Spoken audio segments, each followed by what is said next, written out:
जयशंकर साहब ने जो लेसन फ्रॉम अवध से उन्होंने यही बताया है, बड़ी अच्छी किताब है। ये किताब तुम्हारा इतना इंसाइट ओपन कर देगी कि भाई किसी राष्ट्र को ये कौन सी रणनीति है कि पानीपत सिंड्रोम को यूज क्यों कर रहे हो। पानीपत सिंड्रोम कल बताया था, तो ये वर्ड लिखते जाओ। तो पानीपत सिंड्रोम बताया था कि आने मत दो, हमने वही काम किया। मतलब वो अपने यहाँ छोड़ के पीओके क्रॉस करके हमारे कश्मीर बैठा हुआ है, बताओ, और हम ही को धमका रहा है, हम ही को कह रहा है कि तुम सोपिया में नहीं जा सकते, सोपोर में नहीं जा सकते, पुलवामा में अटैक हो रहा है, और हम जो है क्या कर रहे हैं, हम डिफेंस करते घूम रहे हैं। बहुत गंदा, और हमारे ही देश के लोगों के साथ मिलजुल कर ये सारा काम हुआ। तो पहले गवर्नमेंट का पहले ये जो बवाल है इसको हटाओ यार, ये जिसकी वजह से एक ही देश में 2 संविधान चल रहे हैं, 2 विधान चल रहे हैं, हटाओ पहले इसको, किनारे करो और इस बाउंड्री को ढकेलो, पहले उनको लेकर जाओ। प्रॉब्लम बात पीओके पे होनी चाहिए, बात कश्मीर पे होनी नहीं चाहिए। भाई साहब मैं वहाँ गया, उस समय एक अलगाववादी नेता था, जिंदा था, तो उसके सामने मिलिट्री, भारत की मिलिट्री लगी हुई थी। तो जैसे एयरपोर्ट से निकले मैंने पूछा कि इतनी मिलिट्री क्यों लगी हुई है। बोले ये एक साहब का, अब वो दुनिया में नहीं, अलगाववादी नेता, वो कश्मीर से, जब कोई पाकिस्तान से कोई आता था उनसे मिलने अलग जाता था। बोला ये उसका मकान। मैंने कहा भाई ये तो अलगाववादी है, भारत के खिलाफ बात करता है। बोला हाँ, भारत सरकारी सुरक्षा दे रही है इसको। उस गली में आप जा नहीं सकते थे, मिलिट्री लगी हुई है, क्योंकि अगर उसको कुछ हो गया तो पूरे कश्मीर में आग लग जाएगी। ये है कश्मीर की हालत, अपनी आंख के सामने देख कर आ रहा हूँ। वो अलगाववादी नेता और भारत सरकार उसकी सुरक्षा कर रही है। मैंने कहा वाह, और इस देश में क्या नौटंकी चल रही थी। तो यही उन्होंने कहा, पानीपत सिंड्रोम ने हमें बहुत सालों तक परेशान किया है, तो पहले इसको हटाओ। पानीपत सिंड्रोम मतलब मैं बॉर्डर पे जिसको रोक सकता हूँ उसको अपने घर तक बुला के पहले लड़ाई लड़ूंगा। वो बैठ के पहला चैप्टर में बताते हैं, बड़ी कहानियों के रूप में बताते हैं कि शतरंज के 2 खिलाड़ी थे, वो अंग्रेज आ गए, वो अपनी शतरंज की चालें, अब पहले शतरंज खत्म कर लें फिर हम लड़ेंगे, तब तक तो सबको निपटा के निकल गया। तो वही बात है कि हम बात करें पीओके पे, हम बात करें कश्मीर पे। वो जाता है जैसे यूनाइटेड नेशन में जाके खड़ा हो, पुराने वीडियो जाके यूट्यूब पे देखना, हम इतने डिफेंसिव, इतने डरे, वैसे कांप रहे हैं। तो कल नाना वाला घर बताया था ना, ये कहानियां याद रखना, कभी भूलना नहीं। तो जब एक राष्ट्र खड़ा होता है, ताकतवर होता है, तो जैसे दोनों के नाना वही है यूनाइटेड नेशन से, क्योंकि 47 से पहले तो हम दोनों एक ही थे ना। तो नाना ननिहाल तो वही है, यूनाइटेड नेशन। तो नाना के घर गए, हमने मना कर दिया, बोले हमारा ननिहाल चेंज, हमें नहीं चाहिए, हम बड़े हो गए, हम बड़े हो गए।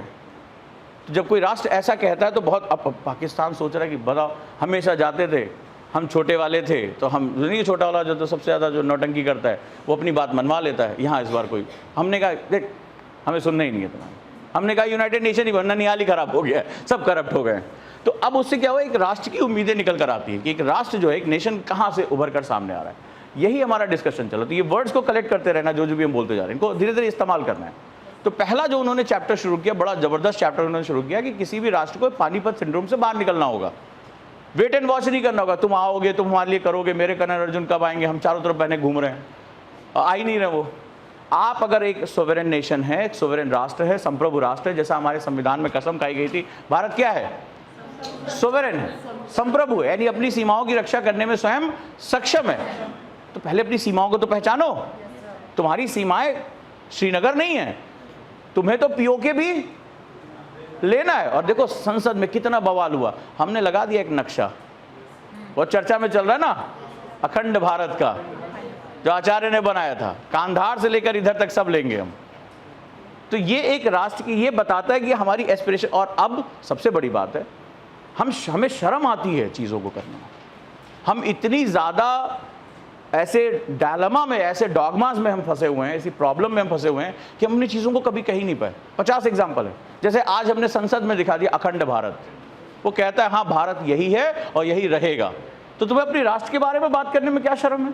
क्योंकि इस BRI के बारे में तुम जानोगे ना, जब इसका नाम ओबोर था, तो चाइना ने पूरी दुनिया को क्या दिखाया, ये दुनिया की सबसे बड़ी इकोनॉमिक इंपीरियलिस्टिक है, सबसे बड़ा ये आर्थिक उपनिवेशवाद की परियोजना है। भारत इसीलिए उसका विरोध कर रहा है। इसने क्या कहा, देखो कोई राष्ट्र अपने धरोहर को लेकर जब आगे बढ़ता है उसकी ताकत देखो। चाइना ने कहा कि प्राचीन समय में हमारे पास सिल्क रूट था,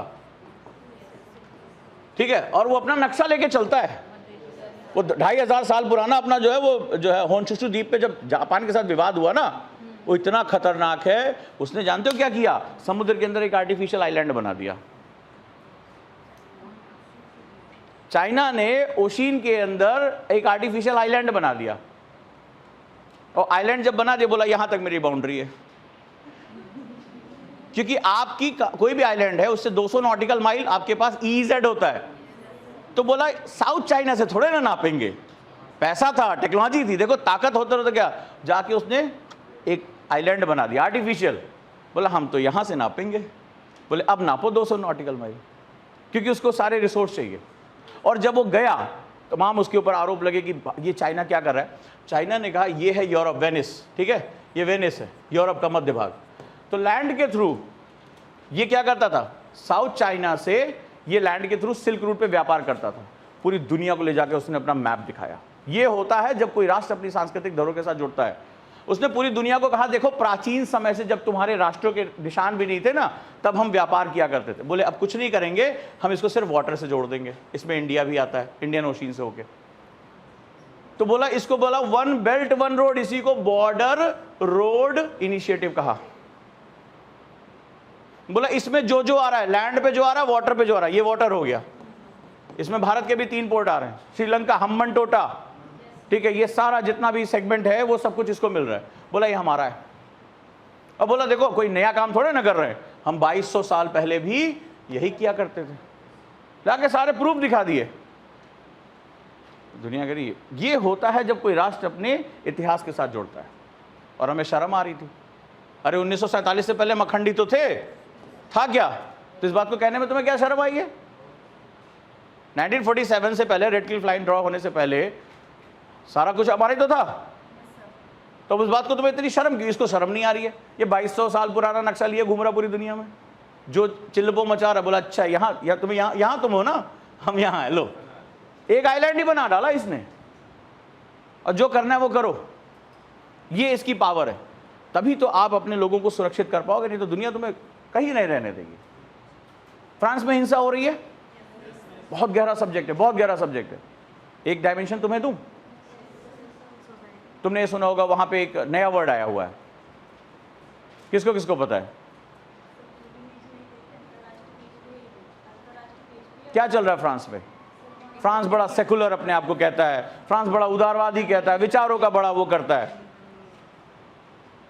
फ्रांस में एक आदमी गोली मारी गई 17 साल के लड़के को, जबकि ये जानते हो ये गोली मारने के पहले फ्रांस की सरकार ने नियम बनाया था। तुम्हें बहुत कम पता होगा बहुत लोगों को कि अगर आप गाड़ी लेकर भागते हो और अगर रोके जाने पे आप नहीं रुकते और इससे पब्लिक हाउस, आपको गोली मारी जा सकती है। ये वहां का कानून है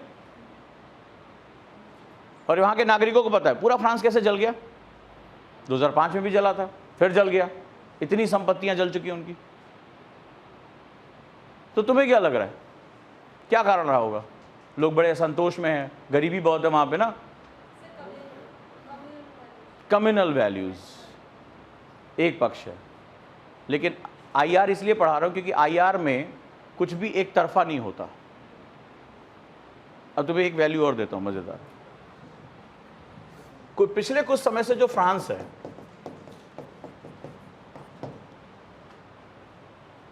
वो अपनी पॉलिसी में यूएस के खिलाफ जा रहा है। कितने लोगों को ये बात पता है? यूएस के खिलाफ जा रहा है वो। छुप छुप के पढ़ना कहीं मिल जाए। यूएस के खिलाफ जा रहा है। यूक्रेन पे जब सेंसर लगाया तो बोला था कि हम खुद भी डिसीजन वो कह रहा है कि यूएस के बियॉन्ड भी हम कोई ऑर्गेनाइजेशन बनाएंगे, यूएस की हमें बहुत ज़रूरत नहीं है, ठीक है। वो फ्रांस ऐसा कह रहा है कि हम अपना खुद का इकोनॉमिक बेस बना सकते हैं, सैन्य बेस बना सकते हैं, ठीक है। ये सारी चीज़ें वो कर रहा है। और यूएस कौन है? अभी आईआर जब पढ़ाऊंगा तो बताऊंगा। यूएस गले में सांप की तरह है। भारत जैसे दोस्ती कर रहा है, ये यूएस गले में सांप की तरह है। मैं हमेशा ही बोलता हूँ यूएस जो है वो गले में पड़ा हुआ सांप है। तो सामने वाला तुम्हें देखेगा तुम अवतार हो, गले में सांप शंकर जी के पड़ा होता है ना, तो तुम्हें वो दूर से लगेगा, तुमसे हर कोई डरेगा। जिसके गले में सांप होता है उसको तुम गले नहीं मिल सकते, तो वो तुम्हें शक्ति के रूप में दिखेगा। लेकिन जिसके गले में होता है ना, वो जानता है बाबा इधर मुंह मत करना, उधर ही करना। ऐसे ही होता है ना, उसकी जान होती है कि भाई देख सामने देखता रहे, एक बार भी हाय हेलो कर दिया तो हम निपट जाएंगे। तो यूएस के साथ दोस्ती बिल्कुल ऐसी है, वो सिर्फ अपने स्वार्थों का दोस्त है। यूएस के लोग अपनी नेशनलिटी के साथ बहुत ही गहराई से जुड़े हुए। तो पूरी दुनिया खत्म हो जाए उन्हें कोई मतलब नहीं, अमेरिकन बचे रहने चाहिए। और इनका इतिहास इसी का गवाह, Iraq, Iran, Syria, Libya, Afghanistan, लंबी लिस्ट है, बहुत लंबी लिस्ट है। भयानक नरसंहार है इनके पास। तुम जरा चेक करोगे तो तुम देखोगे पिछले कुछ समय से फ्रांस अमेरिका के से हटने की कोशिश कर रहा है। और यूरोप में फ्रांस का होना यूएस के लिए बहुत ज़रूरी है। और यूएस को ये बर्दाश्त ही नहीं कि कोई मेरे खिलाफ है। तुम सोच के देखना। तुम्हें पता है सीरिया बर्बाद हो गया, लोग कूड़े से खाना पीने को हो गए, बर्बाद हो गया। एक दीवार पे लिखी हुई इबारत ने पूरा देश बर्बाद कर दिया। ये तुम्हें नहीं लग रहा है कि मतलब सुबह कुछ हुआ और रात तक फ्रांस जल गया? ये स्पॉन्टेनियस नहीं था, इसकी तैयारी चल रही थी। और सोच के देखना ये एंगल। तो कल उन्होंने एक वर्ड यूज किया, रणनीति। तो रणनीति ना शतरंज के विषाद की तरह होती है, इसलिए उन्होंने शतरंज का एग्जाम्पल लिया। यहां घोड़ा, तुमने अगर शतरंज देखा होगा तो घोड़ा सीधे खड़ा होता है लेकिन चलता ढाई है। अगर शतरंज जिसको भी पता होगा, घोड़ा 2 सीधे चलता है और 1 टेढ़ा मारता है। तो शतरंज में कब किसका क्या रोल चेंज हो जाएगा? प्यादा चलता सीधा है, मारता तिरछा है, ये इसकी खास बात होती है। तो इंटरनेशनल पॉलिटिक्स जो आईआर होती है, वहां पर दोस्त और दुश्मन की पहचान करना बहुत मुश्किल होता है। इस एंगल के बारे में अभी कुछ दिन बाद तुम्हें पता चलेगा, तुम पढ़ना कि यूएस बहुत खुश नहीं था फ्रांस के मूवमेंट से, ठीक है। और क्या हुआ? ये सब कुछ अंदर बवाल कर दिया गया। तो इसके बहुत से एंगल हैं, डेमोग्राफिक का एंगल है, ठीक है, अरब से आए हुए लोगों का एंगल है, बहुत से एंगल है। बट इस एंगल पे आने वाले टाइम में तुम्हारा ध्यान जाएगा कि यूएस इसको हाथ से मुक्त नहीं होने देना चाहता था। और यूएस चाहता है कि पूरी दुनिया में धर्मों को लेकर युद्ध होते रहें। ये बात ध्यान रखना। स्वीडन का नंबर है, ठीक है, स्कैंडिनेवियन कंट्री का नंबर है, होते रहेंगे, टेंशन मत लो। तो ये चीजें बहुत कुछ जो है यहां पर परिवर्तन करेगा। तो चले हम वापस डिस्कशन पे। हाँ, तुम्हें क्या खबरें मिली? तुम्हें धार्मिक घृणा के बारे में खबरें मिली ना, इसीलिए मैंने पूछा। एक नया वर्ड कॉइन हुआ है, यूरोबिया। किसको किसको इस वर्ड के बारे में पता है?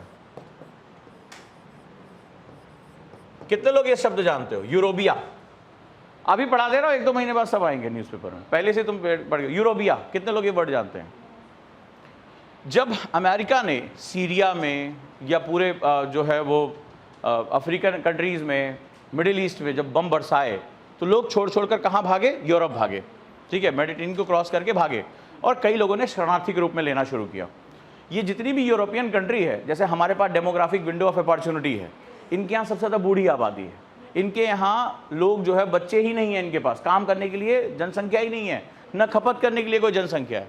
ग्रीस व्रीस देश ऐसे हैं जो अपनी जीडीपी का 32% सिर्फ पेंशन में देते हैं। सोचो जीडीपी का 32% कितना बड़ा होता होगा। उनके यहाँ आबादी ही नहीं है काम करने वाली। तो इन्होंने क्या किया? सस्ते लेबर के चक्कर में सारे शरणार्थियों को, पूरी दुनिया को दिखा, देखो मेरा दिल नहीं दरिया है, और बोला सबको हम अपने यहाँ बसा लेंगे। और ये सारे मिडिल ईस्ट और इस्लामिक कंट्री से निकल कर आए थे। उनकी अपनी मान्यताएं और अपनी पहचान है।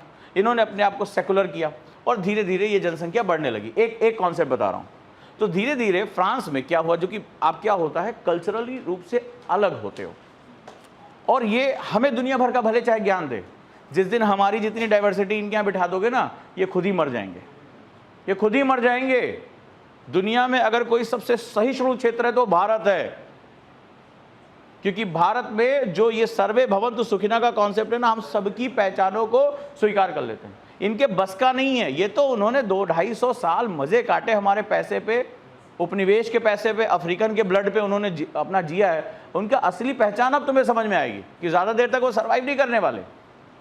और अभी क्या हुआ, मात्र 10% अरब के लोगों की पॉपुलेशन है यहाँ पे, मात्र 10%। और इनके यहाँ अभी तो पहला ये तांडव हुआ है। तो इनके यहाँ एक फियर आ गया। अभी देखो तांडव और बढ़ने जा रहा है।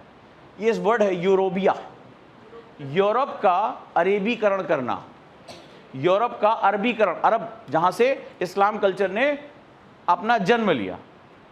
तो यूरोप का अरबीकरण करना, urbanization of Arab, not urban, U नहीं, अर्बनाइजेशन ऑफ यूरोप, कि यूरोप में धीरे धीरे इस्लामिक जनसंख्या को बढ़ाना।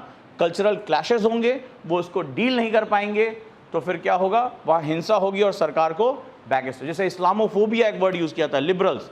इसीलिए भारत में भी जो ऊट पटांग सी बातें करते हैं, अरे आंदोलन होने दो। कल एक साहब ने बोला कि अरे फ्रांस को जलने दो, लोकतंत्र में तो विरोध करने का हक है। अरे विरोध करने का हक है, जलाने का हक थोड़े ना है। शांतिपूर्ण प्रोटेस्ट करो, अपनी बात कहो, ये थोड़े ना 4 बसें जला के कहो यस अब मजा आ रहा है कुछ। तो ये तो चीजें थी। ये एक नया शब्द आया, यूरोबिया, यूरोप का अरबीकरण करना, और ये फियर क्रिएट करेगा। अब इससे क्या फियर क्रिएट होगा ये भी मैं तुम्हें कुछ देर बाद बताने जा रहा हूं। जो कल का पेपर आया था मल्टीपोलर वर्ल्ड, बहुध्रुवीय, उसको बड़े मजे से आज समझाने जा रहा हूं। चले थोड़ा थोड़ा आगे बढ़ ले। तो कल हमारी बातचीत हो रही थी, तो पूछा कि भाई एस जयशंकर की किताब को क्यों पढ़ना है। अब तो तुम्हें अंदाजा हो रहा होगा कि बड़ा मजा आने वाला है इनकी किताब में। तो मैंने कल एक आर्ग्यूमेंट दिया था कि भाई उस आदमी से सीखो जिसने वाकई में जिंदगी भर बहुत काम किया हो, बहुत काम किया हो। अब देखो कल बात में कल खालिस्तान की बात आ रही थी ना, आज पता चला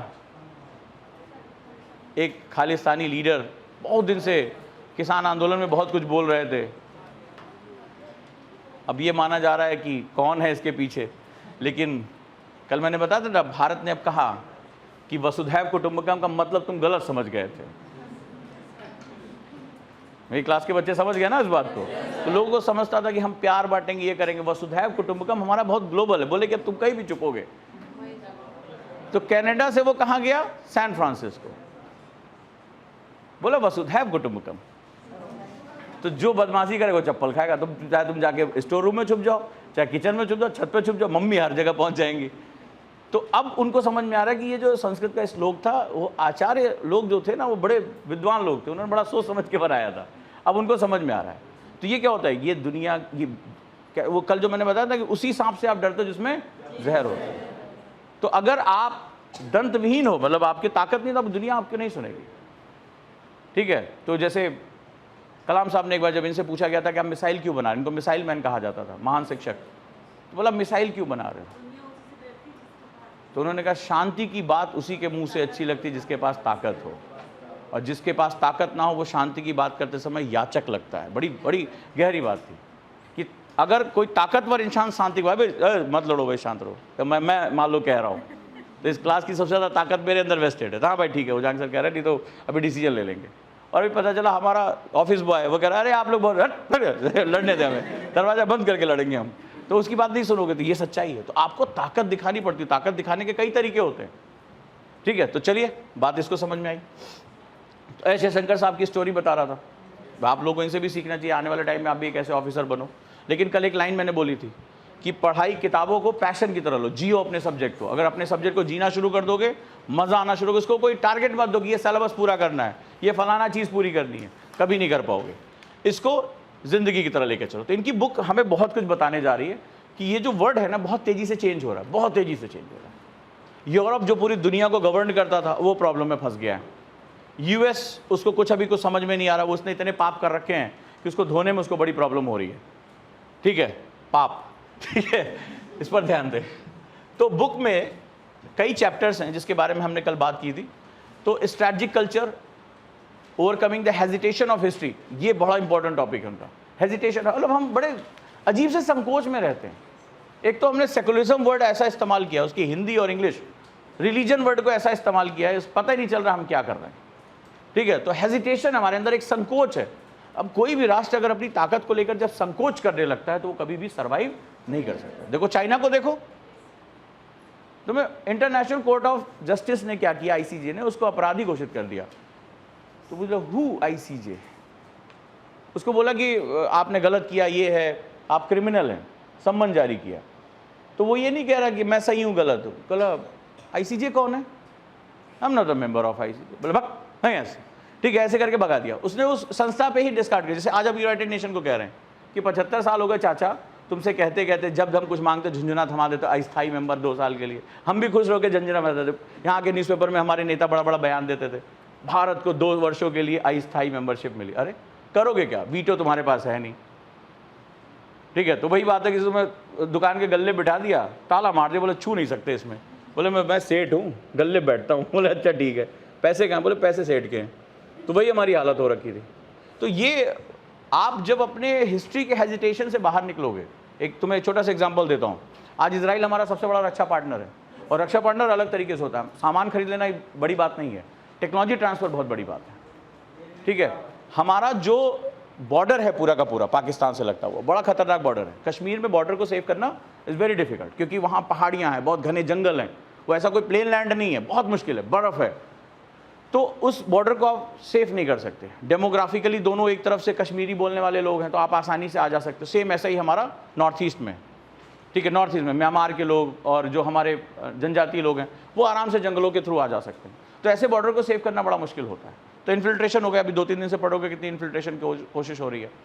तो जो सेंसर्स हैं वो इजराइल के पास हैं, बड़े पावरफुल, इंटेलिजेंस उसके पास, साइबर सिक्योरिटी का माई बाप है। ईरान का पूरा न्यूक्लियर प्रोग्राम ही उसने बस्ट कर दिया। कभी पढ़ना, एक किताब है मोसाद, ठीक है, बड़ी प्यारी किताब है, एक बार उठाओगे तो नॉवल की तरह पढ़ते, हिंदी में भी आती, इंग्लिश में भी आती, मोसाद, ठीक है। उसके जो उसकी जैसे तुम्हारे यहाँ रॉ है वैसे वहाँ मोसाद है। भाई साहब आपको बता तो रहे कि ऐसा साइबर अटैक किया है कि पूरा का पूरा एक भी बम गिराए बिना पूरा न्यूक्लियर उनका प्लांट ही खत्म हो गया। सेंट्रीफ्यूज खुद ही अपने आप को डिस्ट्रॉय कर बैठे, ऐसा वायरस डाला। क्योंकि अगर वो बम बना लेता तो सबसे पहले उसने कसम खाई है कि पहला बम ही कहाँ पे हम श्री गणेश करेंगे, इजराइल पे। पहला हम जाके नारियल वहीं फोड़ कर आएंगे। इराक का भी यही था, सद्दाम हुसैन पूरे टाइम क्या क्या जबरदस्त काम किए। तो अभी जो है वो कैसे अपने राष्ट्र की रक्षा कर रहा है, ये जरा देखो इसको मजेदार तरीके से। तो हेजिटेशन क्या था कि आश्चर्यजनक था कि हम फिलिस्तीन से बात करते थे और हम कभी इजराइल से बात नहीं करते थे। क्यों? क्योंकि हमारे यहाँ अल्पसंख्यक समुदाय नाराज हो जाएगा। हम अपनी राष्ट्रीय सुरक्षा को पीछे रख के कि इजराइल हमें क्या दे सकता है, और हम सोचो कि धर्म के तुष्टीकरण में हम कहाँ तक चले गए। तो बुरा मानने वाली बात लगेगी, लेकिन ये सच्चाई है। क्योंकि अभी आपको एक चीज़ समझाने जा रहा हूँ, वो आपको समझ में आएगा कि राष्ट्र के सामने जो सिक्योरिटीज़ होती हैं वो कितनी खतरनाक। उस पर पहली 2 सिक्योरिटी से आप क्वेश्चन ही नहीं कर सकते, वो गया तो आप गए, ख़त्म। और इजराइल हमें सारी टेक्नोलॉजी देने को तैयार है, स्टार्टअप देने को तैयार है। कल मैंने मार्क जुकरबर्ग का एग्जाम्पल लिया था, तुम्हें पता था वो जीव है। तो सोचो उसका पैसा कहाँ जाएगा, उसका डाटा सोचो, उसके पास क्या, पैसा तो गया भाड़ में, उसके पास क्या है। अरे तुम किसके दोस्त हो, किसके नहीं हो, तुमने क्या पोस्ट किया, तुम्हारा बर्थडे कब है, किसको पता है? उसको पता है भाई। तो सोचो इजराइल के पास कितनी पावर है। कहते हैं data is everything. Artificial intelligence तुम्हें क्या पसंद है क्या नहीं पसंद सब कुछ निकाल के बाहर कर लेता है। यूट्यूब से पूछो कि लास्ट साल कौन सा तुमने इस दिन गाना सुना, तो तुम्हें बता देगा। यू ऑल्सो लाइक दिस, बताता है ना तुम्हें।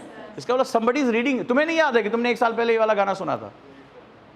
तुम किसी शहर में उतरो, तुम्हें बता देगा, तुम्हें उस लैंग्वेज में वीडियोस आ जाएंगे, उस लैंग्वेज में ऐड आ जाएगा, कभी करके देखना।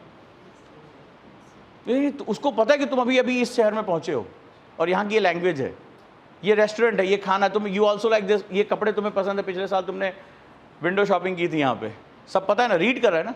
तो उसके पास कितनी पावर है, अंदाजा लगाओ। तो ये होती है स्टार्टअप और इनोवेशन की पावर। यही हमें समझने की जरूरत है। हम इस हेजिटेशन से निकले। पहला भारतीय प्रधानमंत्री जाके नेतन्याहू के साथ उसने फोटो खिंचाई और ऑफिशियल यात्रा की। सोचो 75 साल हमें हो गए, और जाके कहा नहीं, हमारा दोस्त कौन है, इजराइल। हम अपने देश की इन सब चीज़ों पे ये जो रोज़ चकल्लसबाजी चल रही है कि ये फलाना है ठिकाना है, वो पाकिस्तान करे। हमारी ज़रूरत क्या है, हमें अपनी बॉर्डर्स को सेव करना है। क्योंकि जब बम गिरता है ना तो उसमें पूछ के नहीं गिरता, फटूं कि ना फटूं, है ना। वो तो चाहे किसी धर्म का हो, वो जान सबकी लेता है, संपत्तियां सबकी बर्बाद करता है। तो हमें अपने क्या करना है, अपने बॉर्डर को सुरक्षित रखना है। और हमारे पास वो सोफिस्टिकेटेड वेपन्स नहीं है।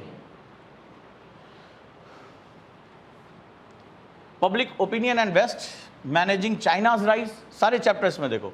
India Japan and the Asian balance बहुत इंपॉर्टेंट है, राइट। कल इसके बारे में बताया था कि जापान वो कंट्री है जिसका टेक्नोलॉजी भी और पैसा भी है, वो लेके घूम रहा है, दें किसको, ठीक है। तो हमें उसके साथ जोड़ना, अपने अपना एक कल्चरल, कल बुद्ध का नाम लिया था मैंने, तो ये चीज़ें वो बता रहे हैं। और सबसे बड़ी बात है, इन्होंने शब्द के साथ बड़ा खेल दिया। इन्होंने इंडियन ओशियन नहीं लिखा, इन्होंने पैसिफिक इंडियन लिख दिया। तो बड़ा, ये बहुत बड़ा शब्द है। ये बता रहे हैं कि आने वाले टाइम में इंडियन ओशियन के साथ क्या होने जा रहा है और क्या यहाँ होगा, ठीक है। तो मैरीटाइम स्ट्रेटजी के बारे में, और सबसे लास्ट में जाके कहते हैं कि आफ्टर कोविड क्या है। तो चलिए हम शुरुआत करते हैं एक छोटा सा क्विक ओवरव्यू। ये एक हमारा राष्ट्र है, और राष्ट्र के सामने, इसको लिखते जाओ, राष्ट्र के सामने नीड समझो, राष्ट्र की, एक नेशन की नीड समझो कि एक राष्ट्र के सामने कुल 6 तरह की चुनौतियां होती है। सिक्योरिटी होती है, ये सिक्योरिटी से वो जरा सा भी 19-20 नहीं कर सकता। पहले नंबरिंग का ध्यान रखना, ये मैंने बहुत सीक्वेंस के हिसाब से दिया। ये आज का भारत है, ये हमारा देश है, ठीक है। मैंने पीओके अभी से अंदर ले लिया है, ठीक है। मोदी जब से आ गए हैं वो अखंड भारत, उधर गांधार तक ले लिया उन्होंने, ठीक है। चलो अब आगे चल के बात करेंगे, फिलहाल अभी यहाँ हम बात करते हैं। तो सबसे पहले हमारी आती है नेशनल सिक्योरिटी, राष्ट्रीय सुरक्षा। राष्ट्रीय सुरक्षा, नेशनल सिक्योरिटी। मैप बनाओ नहीं बनाओ, ये तो मैंने प्रेजेंटेशन के लिए दिया है, ठीक है। आप इंडिया लिख सकते हो, इंडिया के पास सबसे बड़ा जो सेगमेंट है वाई फॉरेन पॉलिसी, मैंने सबसे बात शुरू की, हमें विदेश नीति की जरूरत क्यों है, हम क्यों ये पढ़ने जा रहे हैं। तो सबसे पहली चीज़ है कि नेशनल सिक्योरिटी, राष्ट्रीय सुरक्षा, ये नंबर 1 पे है। अगर ये खत्म हुई तो एक वेब सीरीज आई थी स्पेशल ऑप्स 1.5, देखी होगी तुम लोगों ने, 1.5 स्पेशल ऑप्स, नाम सुना होगा। तो उसमें तुम देखना मैक्सिमम शूट कीव में हुआ है, कीव में। एक दिन मैं देख रहा था थोड़ा सा पार्ट, तो वहाँ पे आफ्ताब शिवदासानी के साथ वो दुश्मनों को मारने के लिए, तो वो कीव था है नहीं, कीव कहाँ है। और आज उस जगह को तुम गलती से भी देख लो तो पहचान ही नहीं पाओगे, ये इतना खूबसूरत नदी बह रही है साइड में, ग्रीनरी है, और वो रोमन स्टाइल में पूरा आर्किटेक्चर था। अभी तो सिर्फ वहाँ बम बम बोले चल रहा है वहाँ पे, सावन का महीना, ठीक है, रशिया करे शोर वहाँ पे वही चल रहा है। तो यहाँ पे क्या होता है, नेशनल सिक्योरिटी नंबर 1 पे। दूसरे पे इंटरनल सिक्योरिटी, आंतरिक सुरक्षा। ये किसी भी राष्ट्र की सबसे बड़ी जरूरत होती है। तुम आके पूछोगे ना कि हम IR क्यों पढ़ रहे हैं, हम विदेश एस जयशंकर को क्यों पढ़ रहे हैं, ये जानने की कोशिश करो। दूसरा होता है इंटरनल सिक्योरिटी। तीसरा होता है एनर्जी सिक्योरिटी। कभी भारत के सामने फूड सिक्योरिटी तीसरे पे थी, अभी इंटरनल एनर्जी सिक्योरिटी, ऊर्जा चाहिए। जैसे अभी ऊर्जा क्या है, AC चल रहा है, पंखा चल रहा है, प्रोजेक्टर, स्मार्ट बोर्ड, तो हमारी एनर्जी कंजप्शन क्या हो गए, बढ़ गए। आज से 30-40 साल पहले पंखा भी क्लासेस में नहीं होगा। मैं पिताजी से पूछना कि पंखा वंखा, बोला है बरगद के नीचे क्लास चला करती थी, कहाँ पंखे वंखे, नेचुरल पढ़ा करते थे। तो अभी क्या है, एनर्जी सिक्योरिटी यानी ऊर्जा सुरक्षा। ये किसी भी, चाइना जो इतना एग्रेसिव है उसके पीछे इसका तीसरा रीजन है। चाइना जो एग्रेसिव है वो अपने तीसरे का एनर्जी सिक्योरिटी, क्योंकि किसी भी राइजिंग नेशन को एनर्जी की बड़ी जरूरत होती है। जैसे जैसे इकोनॉमी राइज करती है एनर्जी कंजप्शन बढ़ता चला जाता है। जैसे आप हैं, आज आपके पास पैसे नहीं है, कल आपकी नौकरी लगेगी, आप सबसे पहले क्या खरीदोगे, कार। और कार किससे चलाओगे, पेट्रोल, डीजल, किसी भी चीज से एनर्जी चाहिए होगी कि नहीं होगी। आज मान लो पंखे में सो रहे हो, कल पैसा आया तो पहले क्या लगाओगे, AC। और बिजली जाती है तो क्या लगाओगे, जनरेटर, इन्वर्टर, जो भी है। तो आपकी एनर्जी कंजप्शन क्या होती जा रही है, बढ़ती चली जा रही है। राइट और रॉन्ग। तो जैसे पहले मध्यवर्गीय परिवार में AC लगता था, एक ही ड्राइंग रूम में एक AC, सब लोग रात में वही सोएंगे। और फिर पापा एकदम घड़ी देख के, उसमें भी टाइमर लगा के सोते थे, सुबह 2 बजे हुआ, जैसे हल्का ठंड हुआ बंद। इतना बिजली का बिल कहाँ से देंगे। ऐसे मध्यवर्गीय परिवारों में AC चला है ना। और क्या, और मेहमान आएंगे तभी चलेगा। दिन में चला है, चप्पल खाई, ठीक है, तो मम्मी बोलती बिल तुम्हारा बाप भरेगा, बाप मैं क्यों भरूंगा तो ऐसा कई बार हुआ होगा।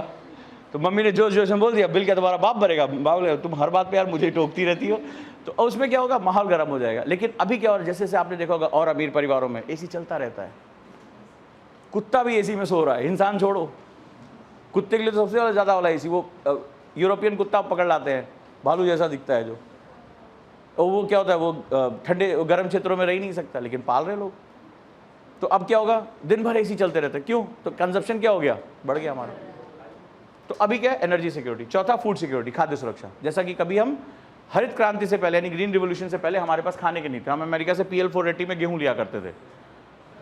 तो हमारे लिए उस समय सबसे जरूरी क्या था, फूड सिक्योरिटी, खाद्य सुरक्षा। इसके बाद लिवलीहुड सिक्योरिटी, आबादी है, नौकरी दोगे ना, या रोजगार दोगे, आजीविका दोगे, तो उसको लिवलीहुड सिक्योरिटी यानी आजीविका सुरक्षा बोलते हैं, आजीविका सुरक्षा। और एक नई चीज आ गई है, एनवायरमेंटल सिक्योरिटी यानी पर्यावरण सुरक्षा। बोले सब कुछ तो कर लिया तुमने, लास्ट में ताथैया तुम्हारा जो है पर्यावरण कर देगी। पता नहीं कब गर्मी बढ़ जाएगी, कब लू चलने लगेगी, कब बारिश हो जाएगी, बेमौसम बरसात, तो फिर वहाँ पे तो यानी आपको इसको भी। अब ये जो चीज़ें हैं ये बहुत इंपॉर्टेंट। इसमें जो पहले 2 चीज़ें हैं, राष्ट्र, कोई भी राष्ट्र हो, किसी भी ब्लॉक का हो, इसके साथ समझौता नहीं कर सकता। अगर ये आपने समझौता कर लिया, बाकी सब कॉम्प्रोमाइज़ हो जाएंगे। सीरिया को देखो, बहुत प्राचीन सभ्यता थी, खत्म है। अभी इसको देखो, रशिया के साथ वॉर हो रहा है। तो अभी क्या है, आपको अपनी इस चीज को बना के रखना पड़ता है। अब सिक्योरिटी मतलब क्या होता है, what is the meaning of security, ठीक है। क्यों मैं तुम्हें IR पढ़ाने जा रहा हूं, इसको समझो। जो सिक्योरिटी मतलब होता है, तुमने वो फिर हेरा फेरी देखी है, तो उसमें बाबू भाई को ऊपर ले जाके कुदा देते हैं। वो जब एक भालू आता है ना, उसमें वो जो वो बनमानुस टाइप का जो आता है, किंग कॉन्ग, तो बाबू भाई क्या होता है, बाबू भाई अपना जो ऊपर से कूद पड़ते हैं। जब वो कूदते हैं तो क्या नीचे जमीन पे नहीं गिरते हैं, किस चीज़ पे गिरते हैं, एक नेट होता है, जाल होता है। तो जो सिक्योरिटी होती है वो बड़ा कॉम्प्लेक्स, जाल कैसे बनता है, जाल जो बनता है वो बड़ा कॉम्प्लेक्स स्ट्रक्चर होता है, वो अलग अलग नोड्स पे एक दूसरे के साथ जुड़ा होता है। जाल तो देखा होगा ना तुमने, तो उस पर जब वो गिरते हैं तो क्या होता है, मरने से बच जाते हैं। तो जो सिक्योरिटी होती है वो किसी भी राष्ट्र की वर्नेबिलिटी यानी संवेदनशीलता को कम करती है।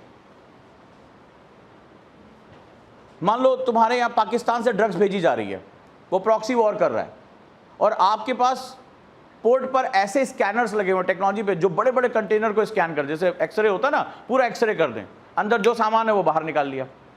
क्योंकि ड्रग्स ऐसे खोल के थोड़े ना भेजी जाती है, वो छुपा के भेजी जाती है।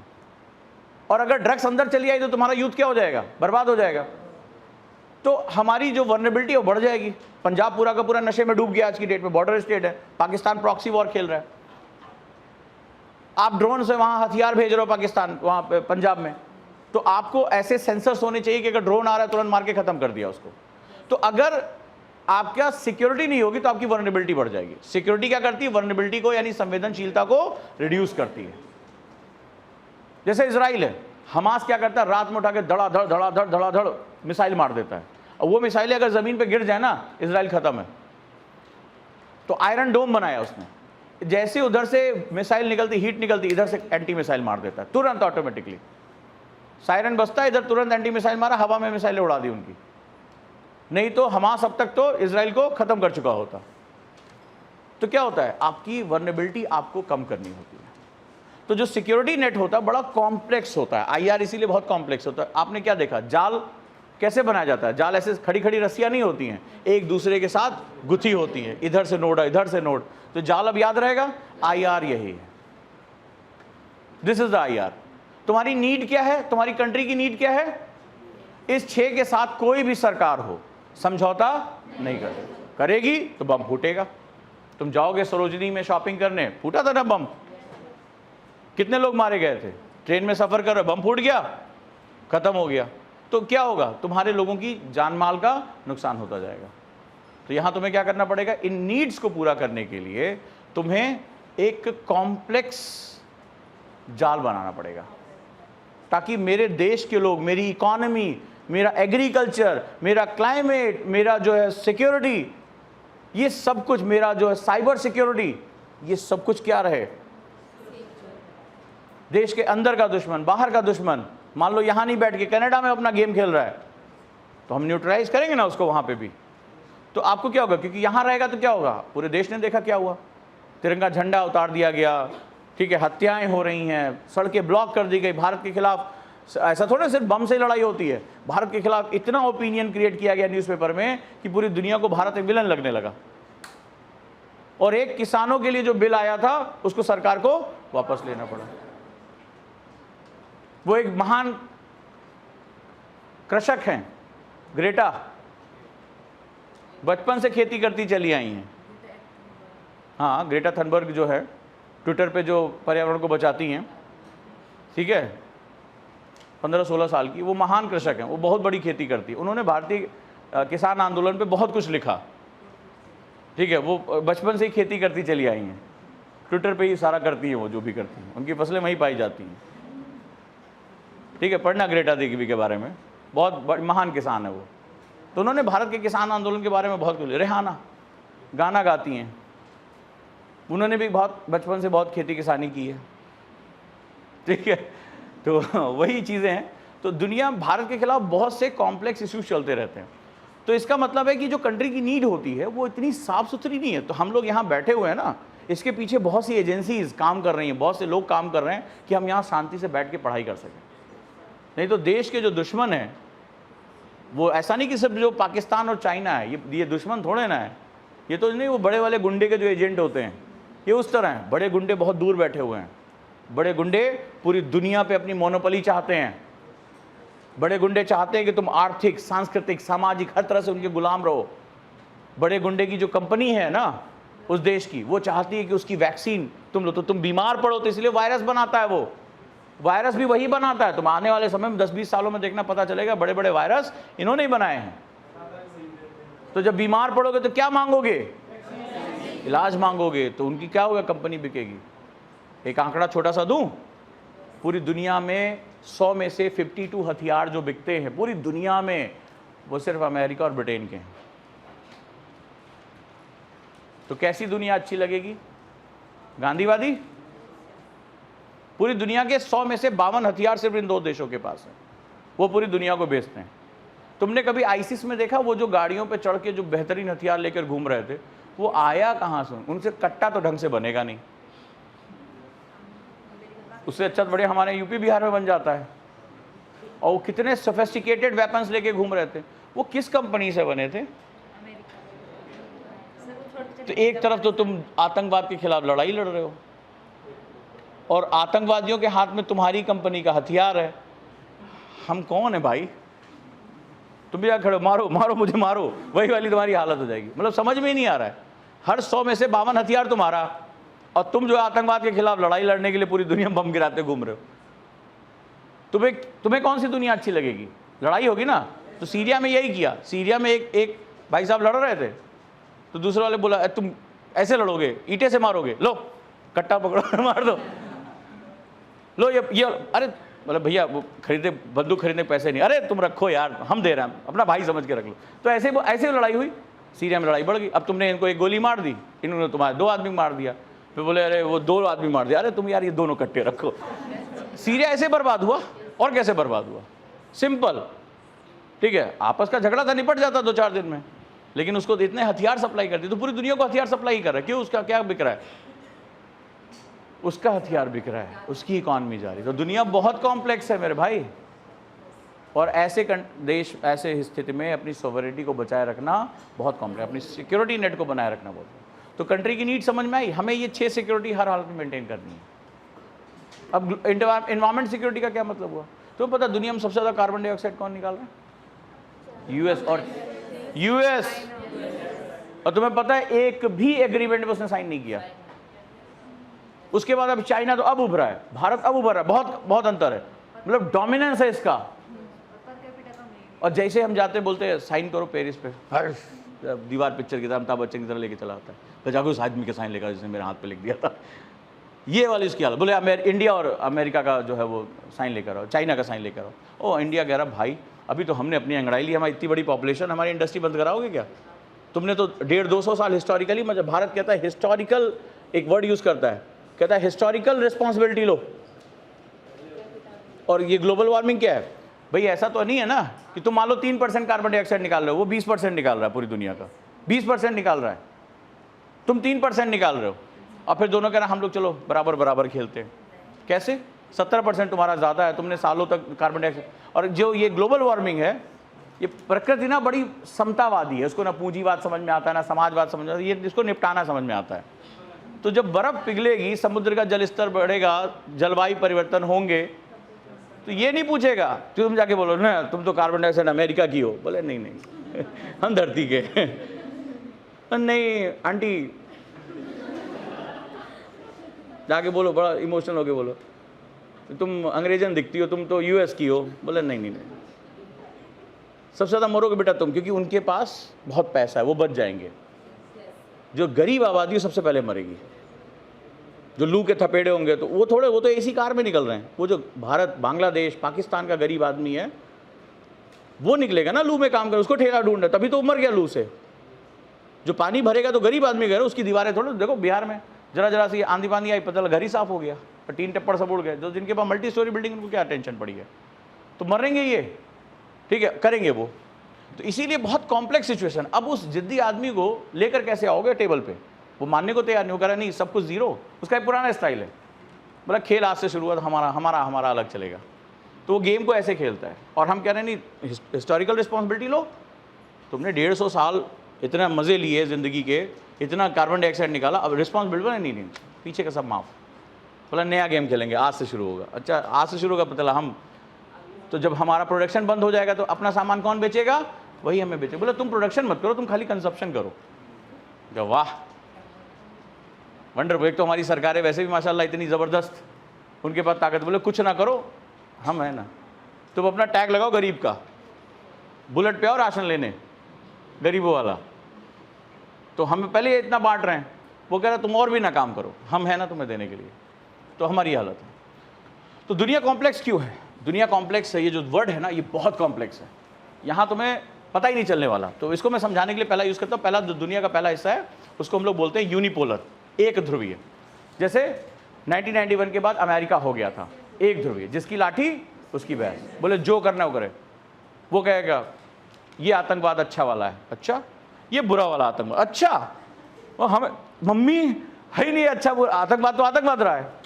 बोला नहीं नहीं नहीं, ये अच्छा आतंकवाद है, good terrorism bad terrorism word use कर रहा है। ये स्थिति हो गई है हमारी। तो वो अपने डिफिनीशन तय कर रहा है। वो यूएसएसआर के खिलाफ अलकायदा को किसने खड़ा किया, और जब वो खड़ा हो गया तो जाके उसको मारा है। मतलब अजीब सा इनका चल रहा है, ये हालत है।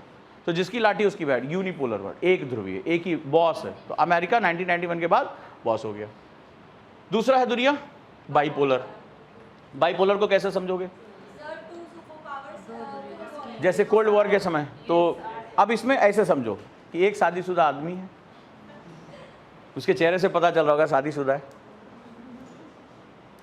तो अपनी माँ और पत्नी के बीच में फंस गया है। ठीक, बीवी कहती है, समझ ही गए होगे, मुझे कुछ इतना ज़्यादा बताने की ज़रूरत नहीं है।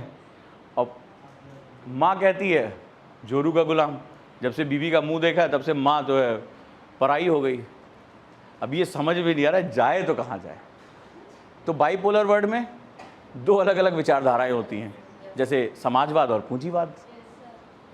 ठीक है, होता है ना, जैसे कोल्ड वॉर हुआ तो घर में कोल्ड वॉर होती है ना, पत्नी ऐसे थोड़ी बताती मैं नाराज हूँ, कि खाना खा लेना, खाना खा लेना। पति समझ जाता है मामला खराब है। अरे वो चाबी कहाँ रखी है, ले लो, अपनी माँ से पूछ लो, उधर माँ कुछ खाया तुमने? हमारी कौन सुन रहा है, बस अब प्रभु बुला ले। 2-4 दिन की बात और है बेटा, यही दिन देखने के लिए तुम्हें पैदा किया था। उधर बॉस फोन करा, बे हो कहाँ, तो नौकरी से निकाल दूंगा। बेचारा कुछ नहीं कहता, जेब फोन में रख के अपना जो है क्या करे। तो माँ उसको ऐसे समझाती है, पत्नी उसको ऐसे समझाती है। So it's like cold war होता है। लड़ता कोई कैसे, बोले अरे मम्मी से बात कर लो ना, कोई टेंशन हो। मैं क्यों करूँ तुम्हारी माँ से बात, मुँह सीधे मुँह बात होती है उनसे, ठीक है। और उधर माँ कुछ और कह रही होती, वो बेचारा क्या होता है। तो ये जो विकासशील देश हैं वो ये हैं, जैसे भारत, पाकिस्तान, ठीक है। अब जाएँ तो किधर जाए, तो नेहरू जी ने नॉन अलाइन पॉलिसी निकाली। तो पति क्या करता है ऐसी कंडीशन में, जैसे ही कुछ बवाल होना शुरू होता है, अच्छा ऑफिस से फोन आ रहा है, माँ मैं जा रहा हूँ, ठीक है, मैं शाम को आके तुमसे मिलता हूँ पक्का। वो तुरंत क्या करता है, गाड़ी निकालता है, निकल लेता है। शाम से बोलता है दोस्तों से यार फोन ऑन कर देना, यार कुछ काम वाम बता देना, पार्टी वार्टी, घर जाएंगे फिर वही बवाल होगा। तो देर से घर आता है। तो इसको हम लोग नॉन अलाइन पॉलिसी बोलते हैं, बोले हम किसी तरफ नहीं हैं। और कुछ लोग क्या होता है जो बहुत छोट भैया होते हैं, जैसे घर में बच्चे बच्चे और हो गया, तो जैसे ससुर साहब है, उनको लग रहा है किधर ज़्यादा फायदा है, खाना किसके पास है, पैसा किसके पास है, उसकी साइड हो लेते हैं। घर में बच्चे किसी न किसी साइड हो गए, दादी ज़्यादा प्यार करी, दादी की साइड हो गए, मम्मी ज़्यादा प्यार कर रही है, मम्मी ज़्यादा कुटाई कर रही हैं।